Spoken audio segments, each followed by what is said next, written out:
Welcome. I'm so thrilled that you're all joining us. We're going to have a very special program today. We will be able to hear some spectacular singing from some extraordinary young artists. I'm with you from McLean, Virginia, just a few steps from the Kennedy Center. We'll have Rob Ainsley, who's the director of the K. Fritz Young Artist program of the Washington National Opera. And I want to say that during the pandemic, the thing that brings me the most joy and the most hope is seeing so much young talent, people willing to get online to perform for each other and perform for us. And it really makes me think about the future and imagine their stellar futures once they get through this period. I would love for some of you, and any of you really, to submit questions to us during what you hear, either the commentary or the performances, because at the end we will take your questions and respond to many of them. So please don't be shy.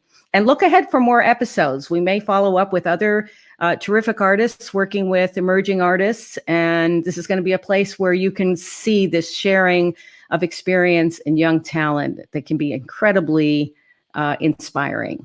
So here we go. We're live.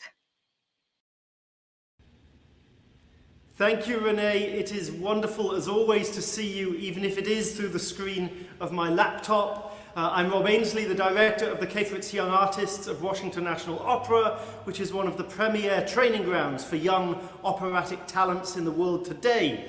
And as such, we are incredibly privileged to have perhaps the world's most renowned and beloved operatic star as a nearby resident of Virginia, but also as someone who gives incredibly generously of her time and expertise to further the careers and the vocal development of our artists.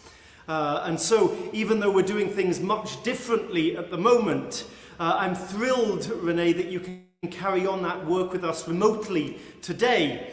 And without further ado, I'd like to introduce our first singer, our second-year baritone, Samson McCready, and I'll let him tell you about the new excerpt he's been working on. Samson. Hi, I'm Samson, and we'd like to perform for you Schaunard's entrance aria from La Bohème.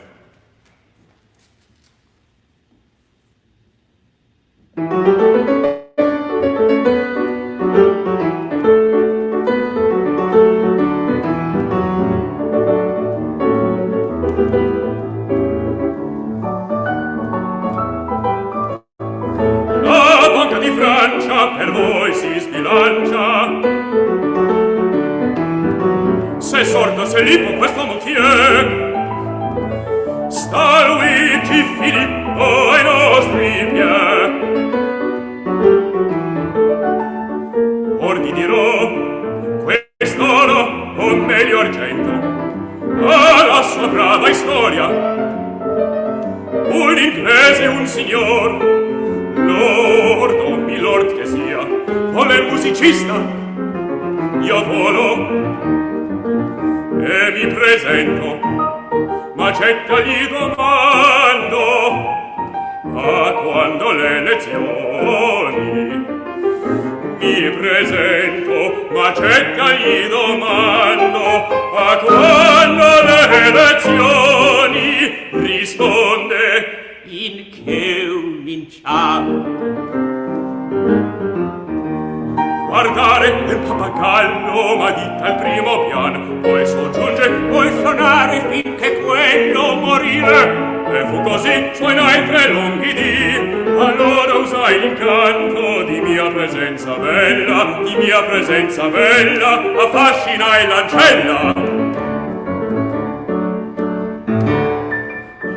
Coppinai prezzemolo, l'orito allargo l'ali, l'orito allargo l'ali, l'orito il becco aprì. Un poco di prezzemolo da Socrate morì. Che diavolo vi porti tutti quanti?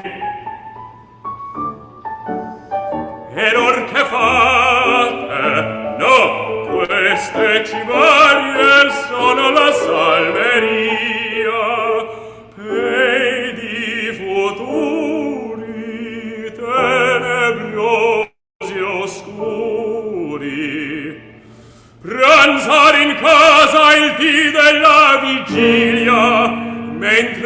quartier latino le sue vie, addobba di salsicce cornie, quando un olezzo di frittelle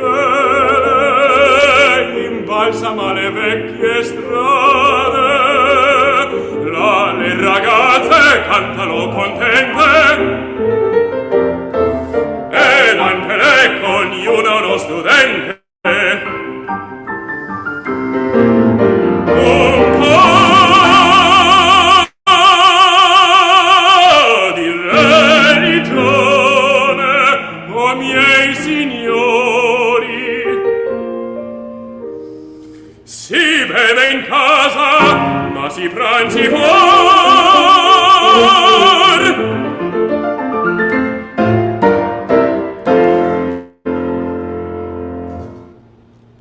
Bravo, bravo. Absolutely gorgeous. You know you're doing something right when I have goosebumps through the microphone on a digital performance. Really super job. So I've heard Samson before, and I have to say, I just love your voice. I think it's really special. Absolutely gorgeous. And is this new for you? Yeah, we actually did this for the first time a week and a half ago, I think. So it's brand new. Okay. Yeah, brand new. So I want to talk about so you have the foundation, you've got the phones, you've got the notes and the words, and you have a sense of the character voices, and but the thing is, I think Chouinard, it's very important to kind of think about who he is amongst this group of young men. And I always loved Chouinard, you know, from the first time I saw the opera, because he was the most fun.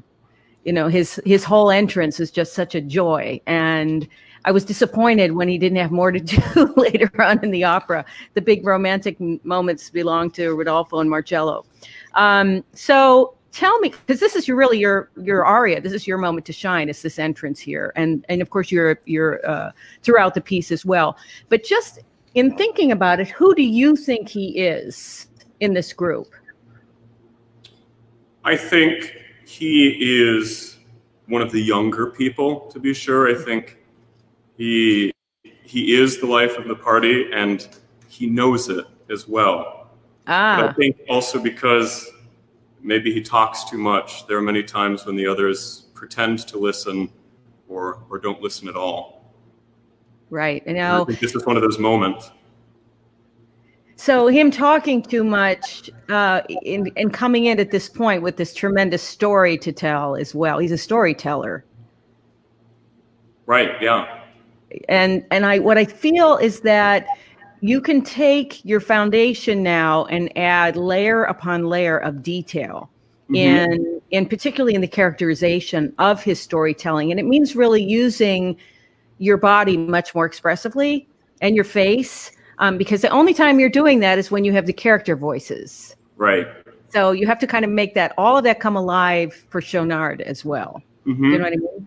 So are you singing into a laptop or an iPad, or what are you singing into? I have a microphone above the laptop, so it's a laptop. Singing, okay. I'm kind of focusing slightly above, but I'm happy for the purposes of this to bring focus down as well. No, it's good. It's good. I just feel like you have to imagine that you're in that room with those guys, and in fact, it's a competitive group. So you have to walk and storm in the door, taking charge and showing, who's the one who's the liveliest. Do you want to start again and just see if you can add a lot of layers of character? Yeah, absolutely. Great. La Banca di Francia per voi si sbilancia. Se sordo, se lippo, quest'uomo chi è? Sta Luigi Filippo ai nostri piedi. So Samson, I hate to stop you. You're going to be asked to do this in auditions. So you need to fill the interludes as well. So I don't know if he's coming in, he's taking his coat off, he's taking his hat off, he's throwing stuff around.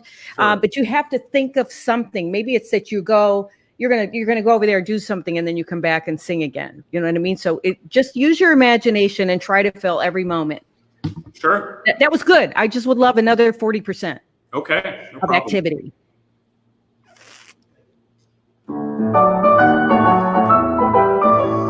La banca di Francia per voi si sbilancia. Se sordo, se lippo, quest'uomo chi è? Sta Luigi Filippo ai nostri piedi. Or vi dirò, quest'oro o meglio argento ha la sua brava storia. Un inglese e un signor, lord o milord che sia, con il musicista io volo e mi presento. So that's much better. That's much better. I get a stronger sense that you're in the scene. And so for auditions, you absolutely have to have that. I just find that everybody starts with singing. Right. And we have to assume that the singing is there and start with the character. Yeah. So when you're in the audition, these are just tips because it's new. This is such an active, text-heavy piece. It's going to take you a while to layer on these pieces. And every time you sing it, every time you perform the role, you'll find more. That's why we never get bored in opera, because this layering process goes on infinitely. Even the roles I've sung the most, I'm never bored. I believe it. Yeah. But you do have to fill those interludes. That's a trick. If I were you, I would stage it. Yeah. Stage it in the practice room. You're the director. You can do whatever you want. Mm-hmm. You could shave. You can comb your hair. You can do anything you want to make it come alive. All right, I can't let you go without, because I really want to hear the Corn Gold. Of course, I'd love to sing it. Thank you. Let me just take a moment to switch the compression here. And give us some background on this. This It's not as well known. This is the Tanzlied to Frank, and he's been asked to sing for the group of performers, and he begins with this beautiful line, mein Sehnen, mein Venen, my obsession, really. And I think as the aria progresses, he sings that line 3 times, and it really takes on a different meaning. We're kind of allowed to travel through his changing psychology over this obsessive love that he has, which begins, I think, much more happily than it ends. Korngold composes longing better than, as well as any composer. The phrases are pulled, the harmonies are pulled in a way that tugs at our heartstrings. I would love to know scientifically what causes that sense of yearning, that music can actually create that in us with this kind of stretched out sense of harmony and melody. And this is one of the best arias for that. Show us.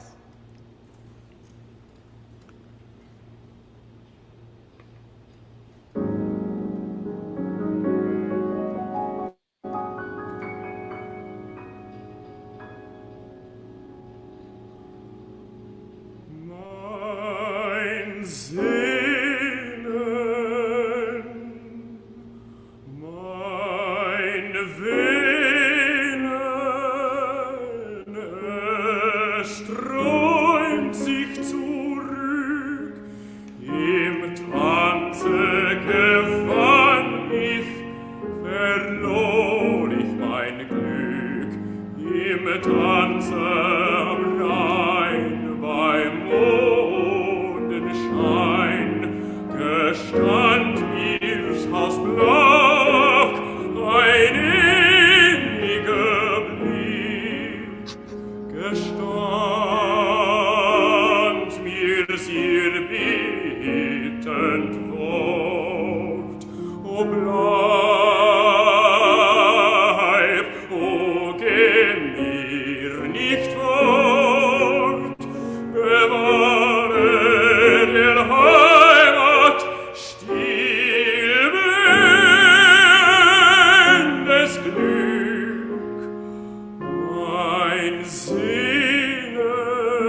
Lovely. Lovely ending. Beautiful ending. So I felt that you were pushing the waltz on this, and Korngold. There's so much articulation written into the score between the stresses, and what I'm not getting are any of the portamenti, and we want those portamenti to be wildly exaggerated with vibrato. Don't be afraid, but not loud. It's not an Italian throbbing portamento, but it's the same trappings of that, but piano. And if you've ever heard him play his own music, there are just a couple. I think there's some recordings like that. It is beyond what we would consider to be good taste right now. Sure. But so you want to get somewhere in between at least. This was a bit, I thought, a little too. It's still beautiful, but I wanted to hear the caressing. So every phrase in this should be have that kind of again, that longing, and I didn't get enough of it. Mein Sehnen, also with the shaping of each phrase. You're doing it. I just would love to hear a little more, Samson. Sure. Venen, es träumt sich zurück. And then tenuto, im Tanzen. Don't be afraid to try it once, super exaggerated. Sure.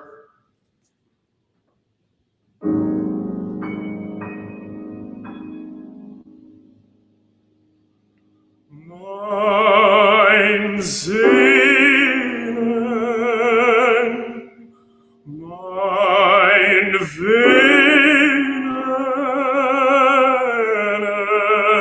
es träumt sich zurück. Good, very good. That was so much better. That didn't sound exaggerated at all to me. That sounded like in the ballpark. I think you're right. Yeah, and I think sich is still just like a huge, an H, huge, hairy, huge.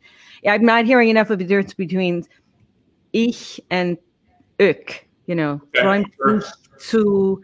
Try one more time, just from there. Träumt sich zurück. If you can do it from there. Träumt sich zurück. Better. Im Tanze gewann ich, verlor ich mein Glück. So that you've only got the stresses on wann ich ver. So it's the Tanze, that can be all legato. So just try it with the tenuto. Sure. You have to break these down really bar by bar to get all of the articulation. And in the end, it's worth it. Payday. Im Tanze gewann ich, verlor ich mein Glück. No, wait, let's have that big portamento with vibrato.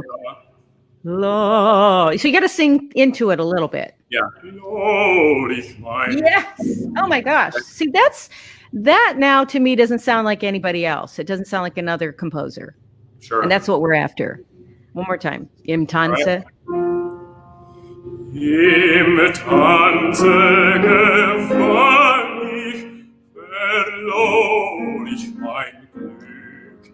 Im Tanze am Rhein beim Mondenschein gestand mir's aus Blau ein inniger Brief. So if you could sing differently than Rob is playing and really keep the legato in this, so shape each phrase. I mean, I feel like you're hairpinning them, these pitches, each tone. You have to do the long phrases. Right. Can you just do that again? Im Tanze from 169. Sure. Am Rhein, by Mondenschein. Really legato. Rhein. Okay. Yeah, perfect.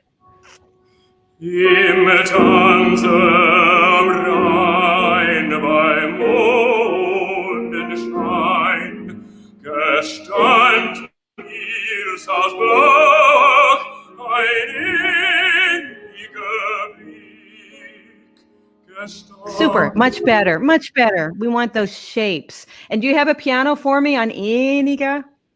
Sure, yeah. Let's try that. Gestand mir das Blau.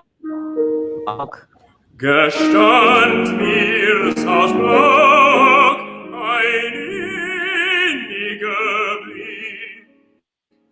Gestand mir's ihr bittend Wort, o bleib, o geh mir nicht fort, bewahre der Heimat stillblebendes Glück. Nice. I just want to hear that phrase. That's beautiful. Good job. But I definitely would love to hear more legato and more painting. You know, the voice is, if you think of the voice as a paintbrush, and what strokes, or what is this, a broad stroke piece? Is this a fine? Is this a watercolor? Imagine the kind of sounds that you want to make and the phrases, and you think of them as a visual artwork in a sense, because right now you're not finding enough variety in the stroke.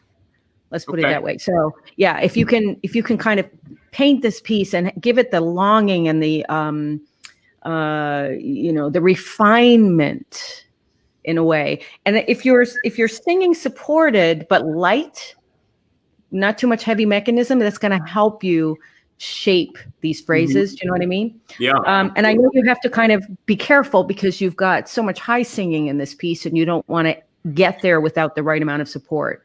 Right. But some of the middle voice parts, I think you can ease off of a little bit. Okay. But it's on its way. I mean, this is perfect piece for you. And every time somebody brings this in, I love it. And it's also shows a lot. I mean, it's a very challenging piece, and your German's beautiful. Thank you. But no hairpinning. Make sure there's legato everywhere, except even the stresses. Those little stresses you don't want to break those up. It's more of just a sobbing almost. Okay. Yeah. You're kind of stopping the sound in between.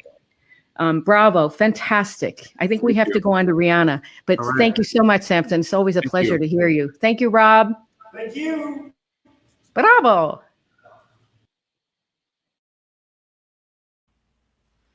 Hi, my name is Rihanna Falwell, and this is William Woodard, and we would like to begin with O Malir from Gounod's Sappho. We're doing great.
For you. Ah, Hi.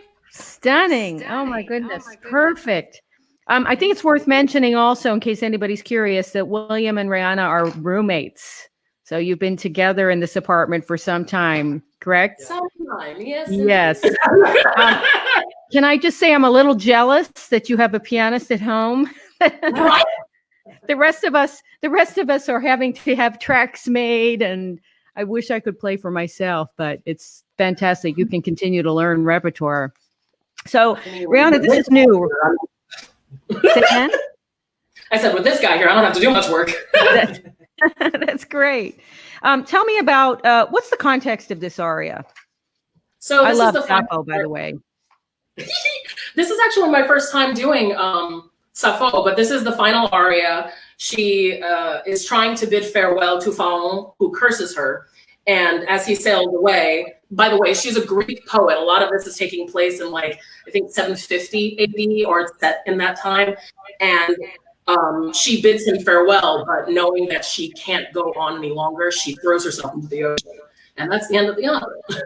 Ah, okay. I just I personally would love to hear this a tad slower, because you bring a sound and a quality to this that it's luxurious, and we want you to luxuriate in it.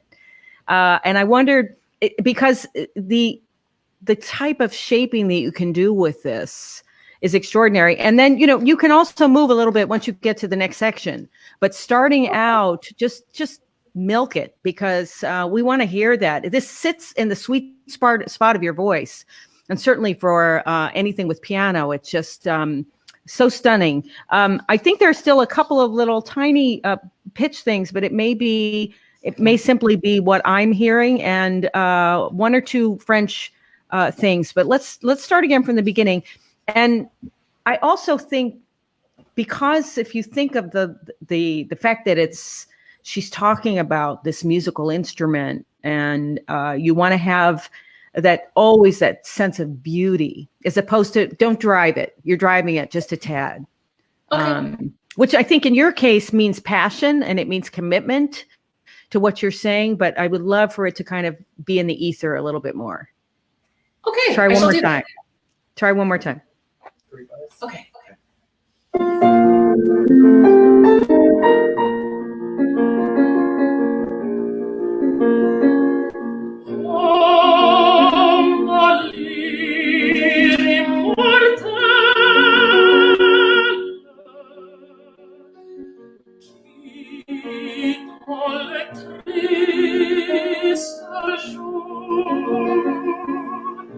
Yeah, that's beautiful. I love that. And you know what you can do, if you shape the phrase so you're not using all your air on every pitch, you can emphasize the most important parts. So probably you'd want a crescendo on the B flat. Okay. It's probably a phrase that ends that where the tension goes to the end, right? So easy in the beginning. Okay. Right, just give her a bar, William, if you would. Okay.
So good. I love that. So what I would do is keep that beginning very easy and very kind of plaint. It's like a plaint in a way. You want to have that sense of that kind of beauty and tragedy. But then in this B section, you can pick it up a little bit, but we want to hear then more text. Okay. En vain, ton doux murmure, murmure. So it's those French vowels. Just enjoy them. They're beautiful. Veux m'aider à souffrir? No. And then you can really give that an accent. So not everything is articulated exactly the same way, because then we'll get tired of it. You know what I mean? Can you just do that B section? En vain, tout doux. More, a little bit more text.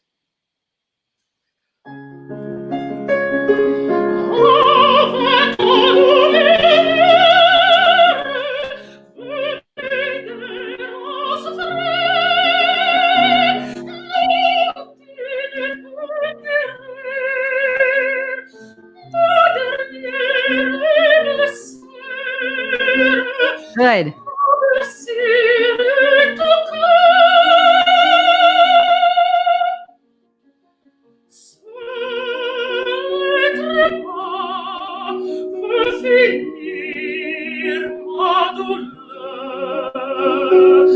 That's hard. That's hard because that was absolutely gorgeous. That whole section was absolutely gorgeous. That's exactly, you wanted a little bit more of the tension there. But then, seul le trépas peut finir ma douleur. So that would be one phrase, but just split into three and a little bit the way it's musically said. And it also would be very hard to do it in one breath.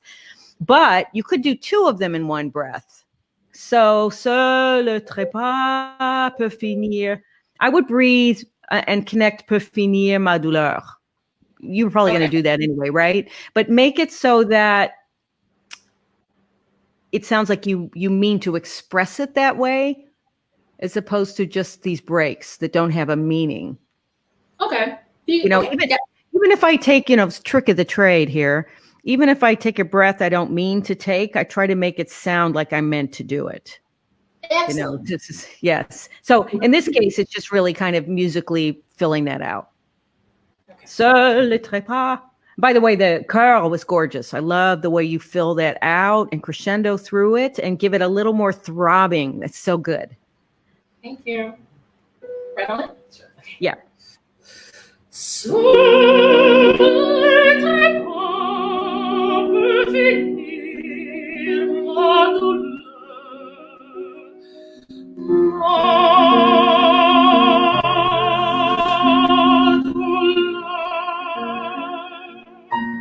So good. Do that one more time. That was very brave. That was very brave. I love that. I forgot where to breathe, so I was like, just keep going. You just kept going. So, but if you're going to do that, then you want ma. Give that a little phrasal doubling, because you're repeating it. Ma douleur, my pain, and then you repeat it again. So it really is painful.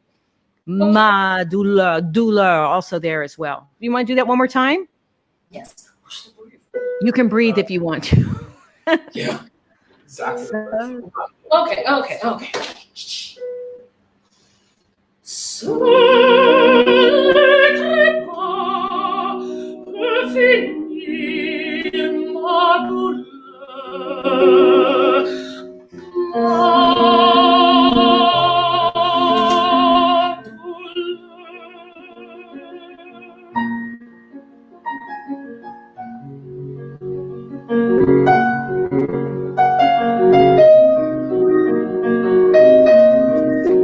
skip to the end because I really want to hear Paper Wings.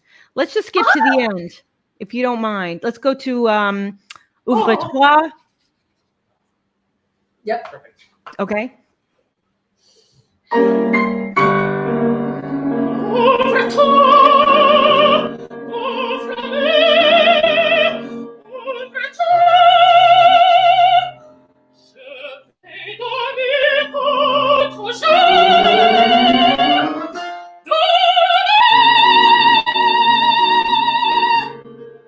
Good.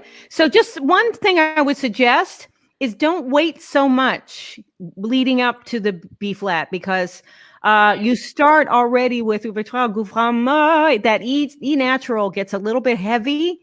So it just ease off slightly so you save your biggest space for the B flat. You want to try that one more time? Yes. But then your pitch will stay up where it's supposed to be. Ouvre-toi.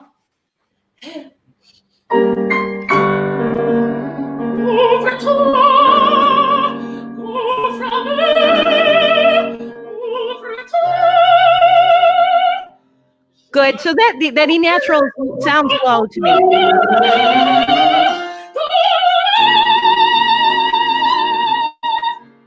Good. Sorry, I was talking. That probably interrupted you there. I'm sorry.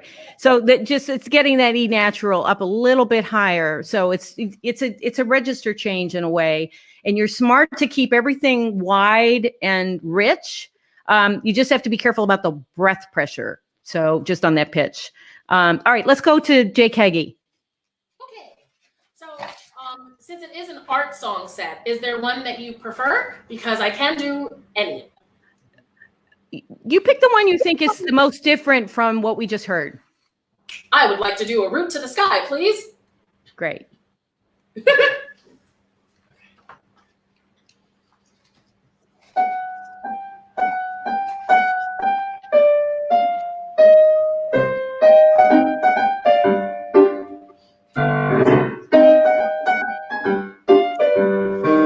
My mother taught me to fly, not even knowing that she had done so. I climbed on the roof, a complicated route to the sky, but the fireman got me down.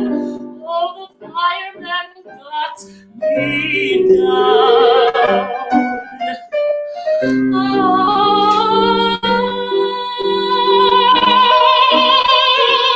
Lisa was 8 when she climbed through a window out onto the roof. Oh, when I saw how she'd done it, I nearly fainted. So I went up after her. Lisa, don't move!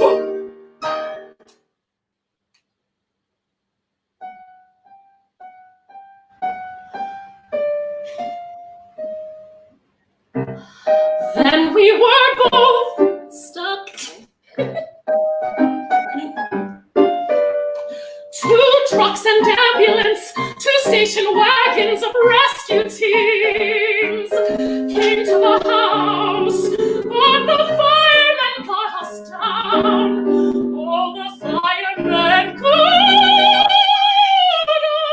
us down.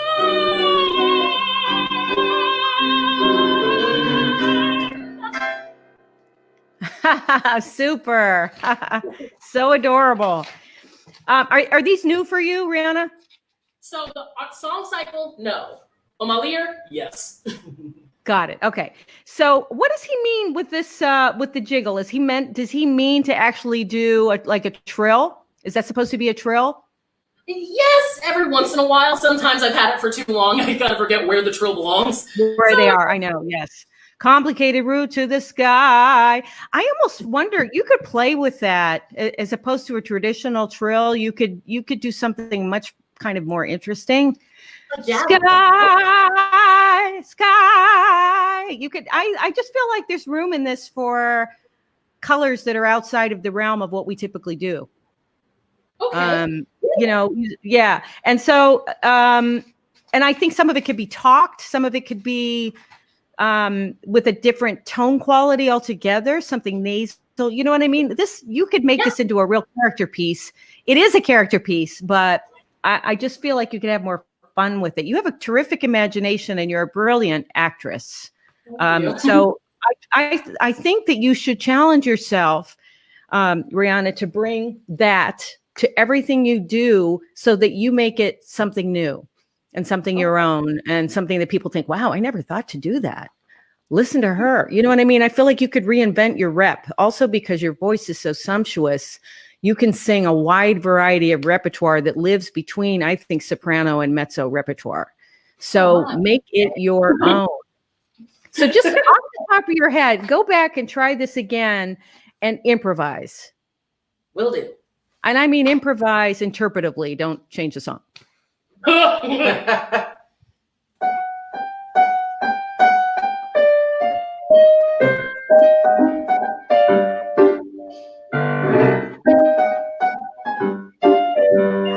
My mother taught me to fly, not even knowing that she had done so. I climbed on the roof, a complicated route to the sky, but the fireman got me down. Oh, the fireman got me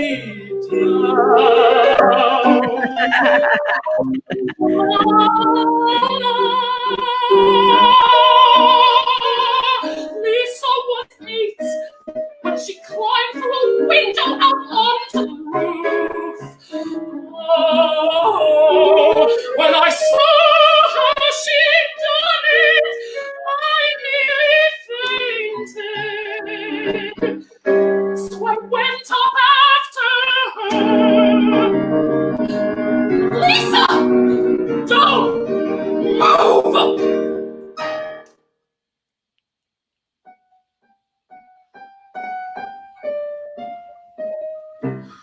Then we were both stuck. 2 trucks and ambulance, 2 station wagons of rescue teams came to the house, and the fireman got us down. Oh, the fireman got us down.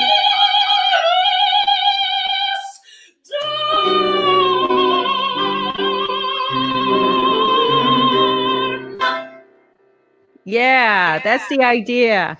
That's the idea. And I would count the 2. Can you believe it? There were 2 trucks, an ambulance, and 2 station wagons. So have fun with even the things that you don't think are colorful. Have fun with them. Lisa was 8. She was only 8. She was only 8 when she climbed. She climbed through a window out onto the roof. So some of this could be whispered. Some of it could be, and I love the straight tone that you put in there sometimes, a little bit of a character voice. That's the kind of thing I'm talking about. So you have a great imagination, and that's what's going to make everything you do unique.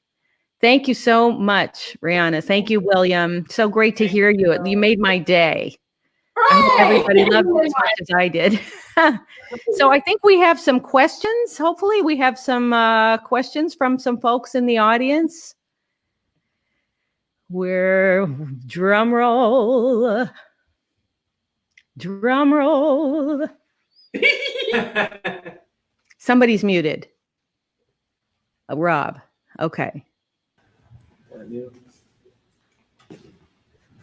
Oh, when did we discover our love for opera? That's a really interesting question. So I was sort of an indentured servant because my parents both were high school vocal music teachers growing up. So I just thought everybody sang opera and everybody sang, period. And then I fell in love with it, of course, as I began to learn the repertoire and study. And I had an incredible education from upstate New York, State University of New York, to Eastman, to Juilliard, to Germany, where I had a Fulbright grant and didn't know I was going to be a Strauss soprano. So that's fun too. When you think, I thought I was a soubrette.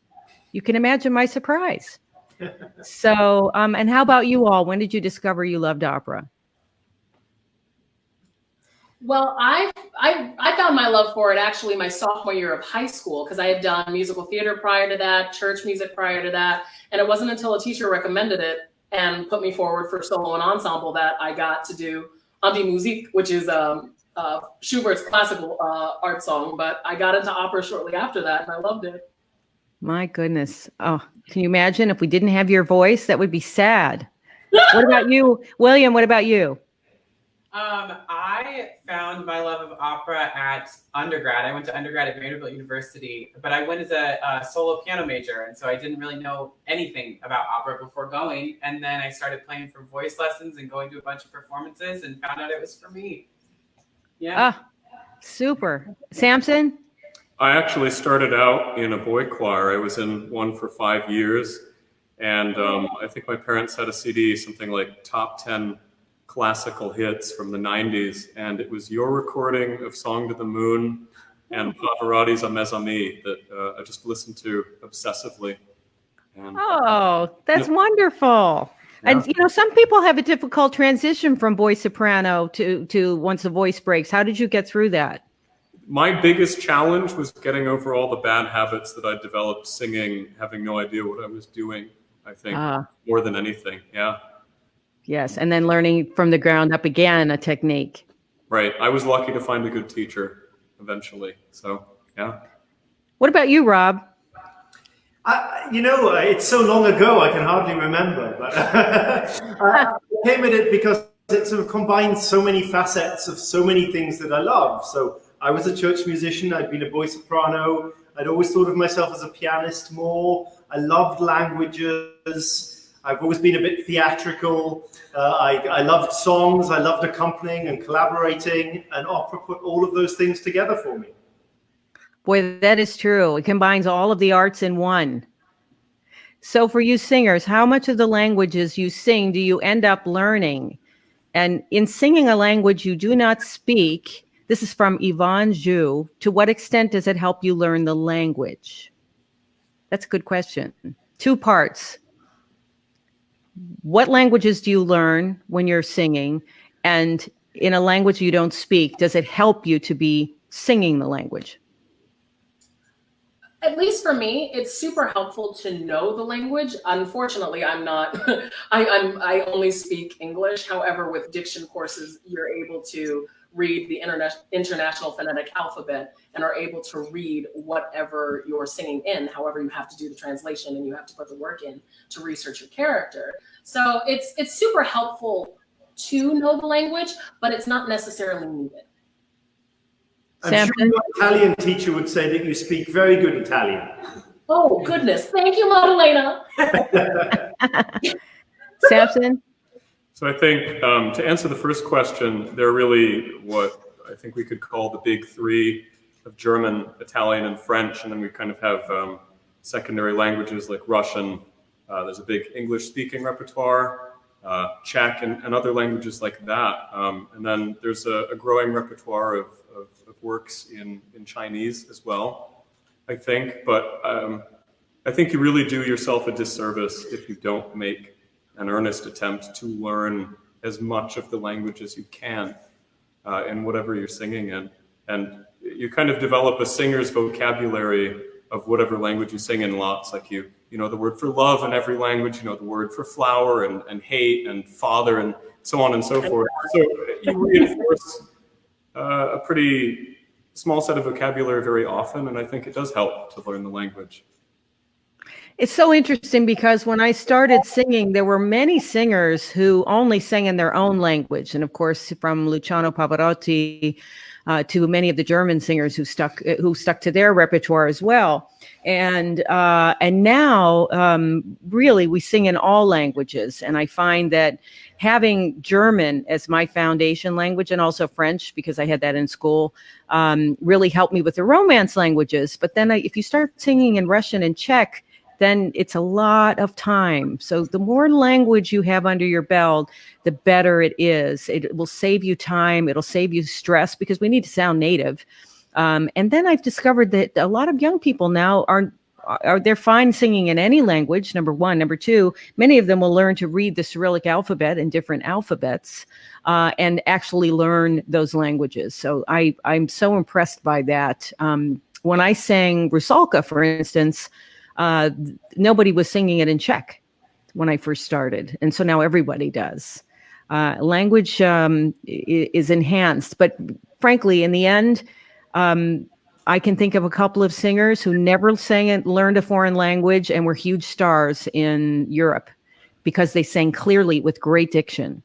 And that's ultimately what's important. Sound native, perfect diction. So this is from Jessica Zeller. Hi, Renee. What advice do you have for breathing new life into audition arias that may have become stale from singing them a lot or just have bad habits within them? That's a good question. It's often considered a problem if you're singing something for a long time and you're carrying your habits with you. And especially for young singers, it's typically advised to put that away for a while and learn new repertoire. Would you agree, Rob?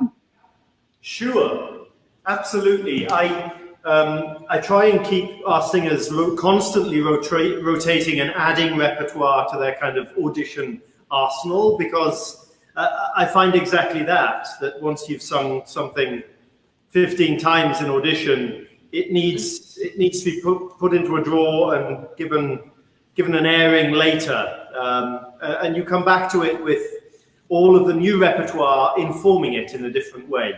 So cycling them is really important, keeping sort of things on a cycle. I think muscle memory is so powerful that it is hard to break old habits unless you give it a substantial break. But that said, for breathing new life into it, you have to keep reworking it. You have to keep reworking it. And the most important thing I find is listening to other singers and really do your homework. You have so much available to you on archival sites, on YouTube, and just keep listening and thinking about, oh, that's interesting. I never thought to try that.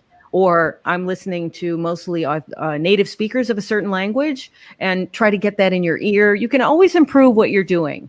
I never met a good conductor who didn't review the score every time they conduct the piece, no matter how many times they've done it. And the same needs to be true for us. It's just part of being a professional. Very true. This is a question for Samson and Rihanna. What is your favorite piece you have performed and why? Rihanna?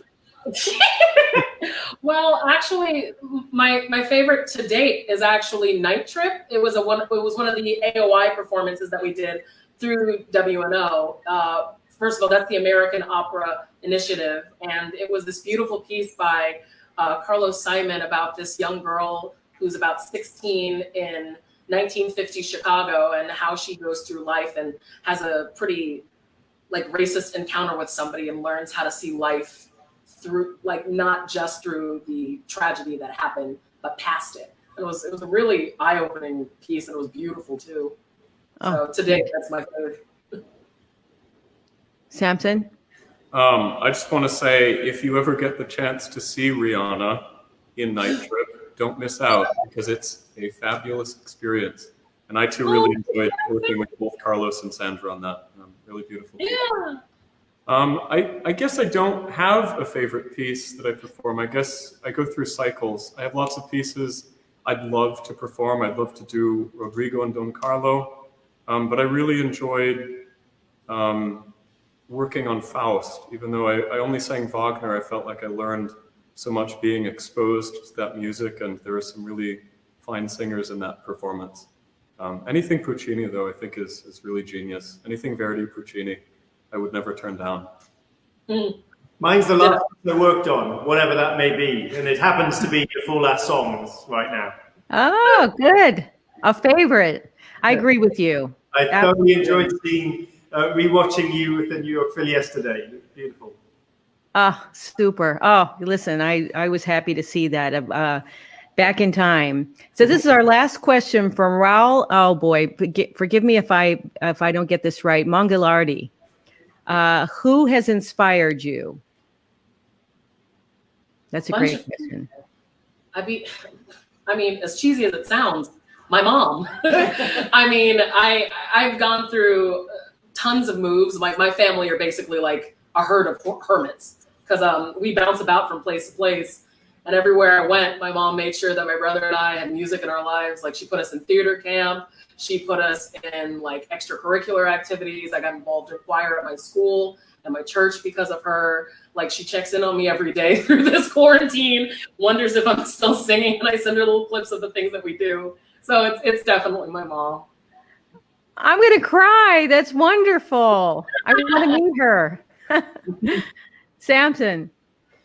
I mean, everybody has their favorite singers, and I could list them on and on. Of course, I mentioned you and Pavarotti are some of the, without the two of you, I probably wouldn't be in opera at all. But I think the two biggest inspirations for me have been Constance V, the first real voice teacher I had, and Bill McGraw in Cincinnati, who's just a fabulous singer and a wonderful man.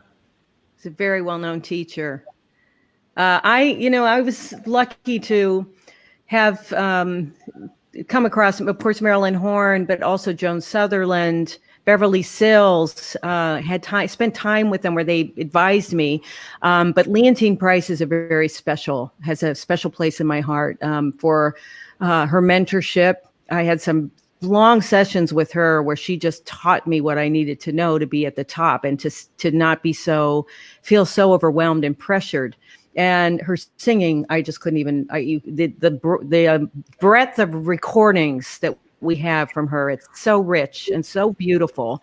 So I love a big shout out to Leontine Price. Do you have a favorite, Rob?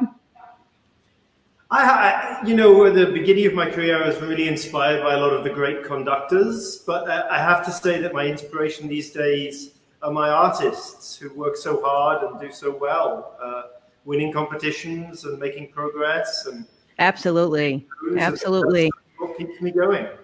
Well, every time I work with your young artists, I feel inspired, and that's what we need in a pandemic, don't we? We need to stay connected to each other and feel moved by music. And please join me on Tuesday, Music and Mind Live at 5:00 every Tuesday. We will look at the power of the intersection of music and our health. And we're starting with Dr. Vivek Murthy, who was our Surgeon General, who has written a new book about the power of social connection called Together. And we'll talk to Vivek on Tuesday. Please join me, Music and Mind Live, on the Kennedy Center YouTube site. Thank you so much. Oh, Simon and Rihanna, it was a real joy to hear you. And of course, also Rob and William. All right, lots of love, everybody. Take care. Bye-bye. Bye. Ah.